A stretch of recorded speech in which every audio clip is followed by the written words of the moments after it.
xildhibaan xasan cawaale caynaan oo ka mid ah xildhibaanada aqalka golaha wakiilada Somaliland laga soo doortay gobolka Gabiley ayaa maanta lagu dhex garaacay xarunta qasriga madaxtooyada Somaliland waa sida uu sheegay xildhibaanku waxaana xildhibaanka gacan u qaaday taliyaha aqalka madaxtooyada Somaliland waxaana hadaladiisii ka mid ahaa xildhibaanka wallahi golaha anagu joognaa madaxtooyada anagu joognaa ayaa nin xildhibaano ila socday ayuu nin gacanta ku soo fiiqay deetana waxaan ku yidhi war wax xildhibaanay aad gacanta ku soo fiiqin deetana ninkii wuxuu tagay taliyihii ordaya ayaa markaa halkii igu yimid deetana feed aanan arkayna ayuu igu dhuftay dib baan u dhacay deetana askartiina warkaas way igu soo yaacday nin walba dhinac buu qabtay wuu jiiday qaar bay dhirbaaxay runtii dhaawac weyn baan qabaa oo markaa wadnaha ah wallahi waxaanu ku sugaynay waxay shirkii wasiirada ahayd markaa waran caddaanu dan u lahayn oonu halkaa u tagnay waran cadda wuu joogay waraanti taliyaha madaxtooyada mise taliyaha guud ee ciidanka waa taliyaha madaxtooyada isaga ay feerayba sidoo kale waxaanu xildhibaanka kula kulanay isaga oo isbitaalka guud ee caasimadda Hargeysa lagu baarayo xaaladiisa caafimaad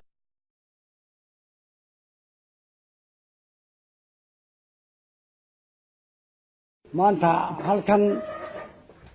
waxaan uga jawaabayaa nin la yiraahdo farmaajo jamhuuriyadda Somaliland waa muqaddis waxa weeyi cidii farigelisana waxa weeyi dib bay ku noqonaysaa jamhuuriyadda Somaliland waa mid ilaahay taageeray oo hagaajiyay oo uu saxay ninka farmaajo la yiraahdo waxaan leeyahay farmaajo haddii aad aflagaadada iyo dhacdhaca aad naga day weydid sidii adeerkaa afweyne ayaanu laa kula dhici haddii aaba yidhaahdo waxa kaloo aan maanta ku leeyahay adigu fal baad ku timid kumaadima doorasho waxaad ku timid fal baad ku timid falkaasina dadkaad fashay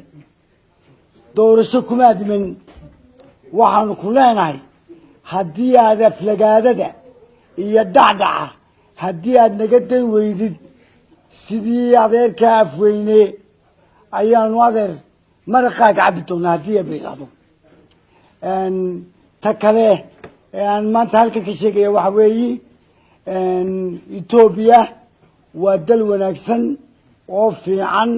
oo wanaagsan dalkaasi madaxdoodu way wanaagsan tahay shacabkooguna waa wanaagsan yahay mar walbana afkaad ku haysaa farmaajo oo markaasi mar walba waxaad leedahay afkaad ku haysaa haddii aad afka ka day weydidna dalkaasi waa dal wanaagsan oo aanu jaar nahay oo aanu saaxiiba nahay oo aanu wanaagsan nahay marka waxa weeye farmaajo aflagaadada ka daa dalka Ethiopiana waxa kaloo aan maanta halkan fariin adag uga farayaa oo aan leeyahay farmaajo dibta waxaynu nahay dal saddex wadan baynu nahay Djibouti af Soomaal bay ku hadashaa Somaliland af Soomaal bay ku hadashaa xamarna af Soomaal bay ku hadashaa waxa weeye carabahoo dhanna dee af carabi ku hadlaan waana wada dowlad adeer waxaan ku leeyahay aflagaadada naga daa haddii aad aflagaadada day weydidna annaka kaa shaqayn doona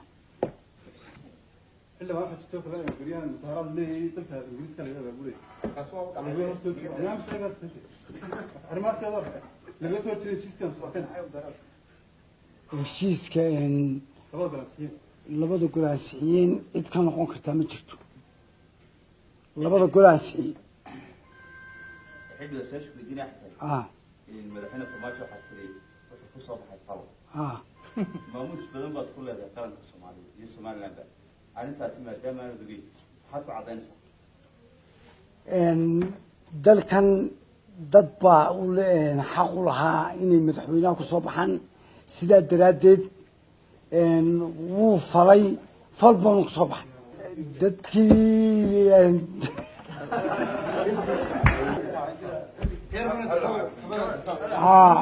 wariyaha la xiray waxaan ka codsanayaa dadka xiray inay soo daayaan aad iyo aad ayaan uga codsanayaa runtiina waxaan leeyahay ha la soo daayo